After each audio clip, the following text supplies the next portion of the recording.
আমার ফাঁসি যেন হয় স্যার। মানুষ কিভাবে বললো? বালুর চাপা দিয়ে স্যার। সে পরকে লিখতে ছিল স্যার, আমি সেটা মেনে নিতে পারিনি। বালুর চাপা দিয়েছে স্যার, তার ঘন্টা দুয়েক আগে স্যার। জি স্যার, আমি মেরে স্যার ত্রিপুল লাইনে ফোন দিচ্ছি।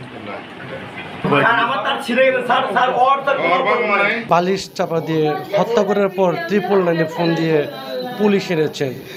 দর্শক, আমি যদি একটু দেখাই যে এই মুহূর্তে যে যে স্বামীটি তাকে মানে বালিশ চাপা দিয়ে মেরেছে, তার যে অবস্থা সেটাতে 2 বছরের একটি বাচ্চা এবং 2 মাসের একটি বাচ্চা কিন্তু রয়েছে এই মহিলাটির, যাকে মেরে ফেলা হয়েছে। আমি কথা বলেছিলাম যে কেন মারা হলো, তিনি আমাকে বলেছিলেন যে পরক্রিয়া।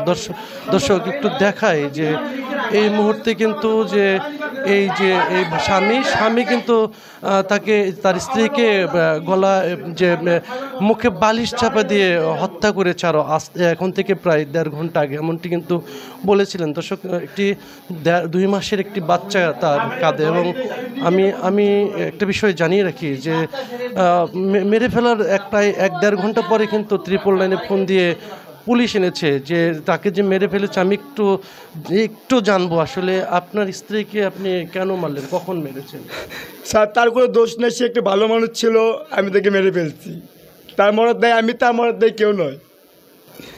দর্শক, অত্যন্ত কষ্টের যে একটি বিষয়, তিনি বলেছিলেন যে তার স্ত্রীকে সে মেরে ফেলেছে এবং আর কোনো কেউ দোষ নেই, এমনটি কিন্তু বলেছিলেন। তবে 2 বছর এবং 2 মাসের যে 2টি শিশু রয়েছে, শিশুগুলো দেখেছিলাম যে তার মৃত মায়ের পাশে বসে তাকে মা মা করে ডেকেছিলেন এবং কান্না করেছিলেন, এমনটি কিন্তু আমরা দেখেছিলাম। তবে এই মর্মান্তিক ঘটনায় আমরা থানা পুলিশের সাথে কথা বলেছিলাম। তারা কিন্তু আমাদেরকে জানিয়েছেন যে গভীর অথবা অন্য কোনো যদি বিষয় থাকে তাহলে তারা তদন্ত করে তারা পরবর্তীতে আইনগত যে ব্যবস্থা, সেই আইনগত ব্যবস্থা কিন্তু তারা নেবেন।